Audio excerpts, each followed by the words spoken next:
caafimaadka iyo horumarinta maaliyadda ayaa ka qayb galay xuska maalinta caafimaadka maanka oo dunida oo dhan ka dhacaya.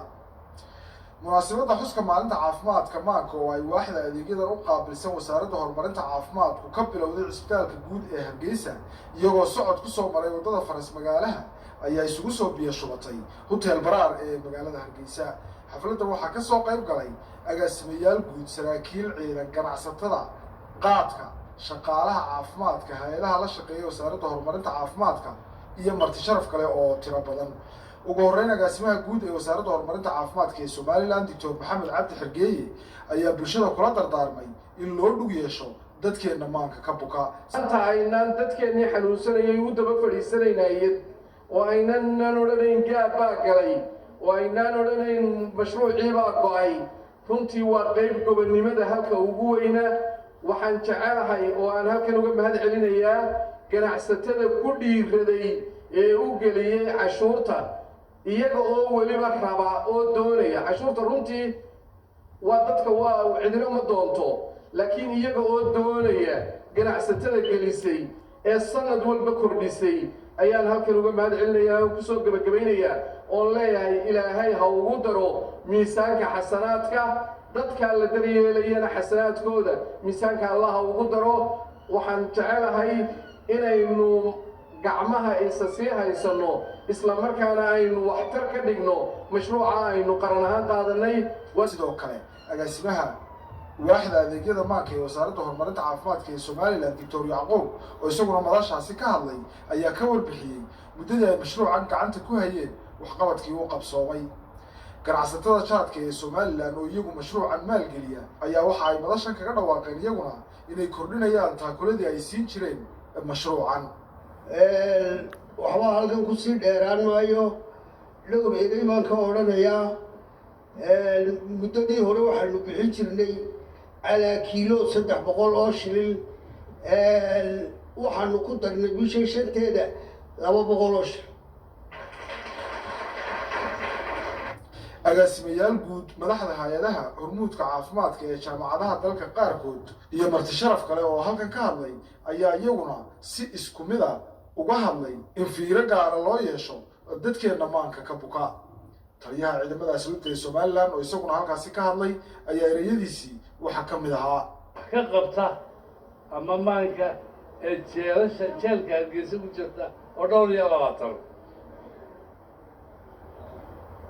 waxaa taasaa kuna kulmisay Dr. Yacquub inuu nagala soo qaadno ballamina inaan isla aragno naguna soo casumayna ka soo qayb gala halka. wasiirka wasaaradda horumarinta maaliyadda ee Somaliland Sacad Cali Shire oo ka mid ah guddida maamusha mashruucan ayaa isaguna waxa uu ka hadlay xuska maalinta caafimaadka maanka ee dunida. marka waa xanuun dhammaystiran aan qofka wax uga tegin, laakiin waa xanuun sida xanuunadoo kaleba laga bogsan karo oo dawale. waana xanuun baahsan, innaka keliya uguma aha. waxaa la yidhahdaa 11% qof ayaa caalamka uu saameeya.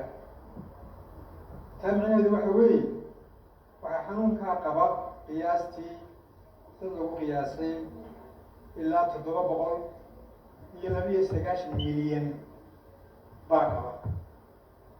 sidaa awadeed bay xafladeedu u tahay xaflad caalami ah. amba cilaaj baa lagu hayaa, amba cusbitaaladaynu ku haynaa, amba gidaaradaabay jiifaan. oo haddeer tasawirkii laga soo qaaday baa ka mid ah. dad fara badan baa jira oo iska maraaya suuqoo dayacan.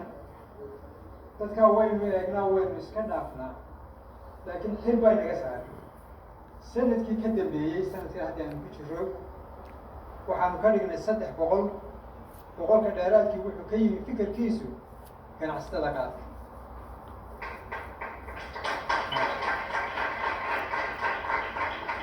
iyaga iskood u gartay in 100 loogu daro.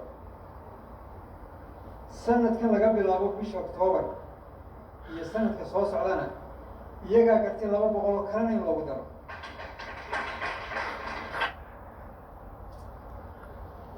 wasiirka wasaaradda horumarinta caafimaadka ee Somaliland mudane xasan maxamed cali gafaadhi oo gabagabadii xuskan hadal dhinacyo badan taabanaya ka jeediyey ayaa erayadiisa isagana waxaa ka mid ahaa waxaan si gaara ugu mahad celinayaa ganacsatada jaadka ee sida hagar la-aanta ah ugu deeqday inay ka gooyaan qaadka inay dul saaraan cashuurtii lagu lahaa lacag ka sarreysa inay u dul saaraan dadka xanuunka maxaan ku rahdaa ay qaba inay u gooyaan oo kordhiyaan oo haddana kordhiyaan aada iyo aad baan ugu mahadnaqaya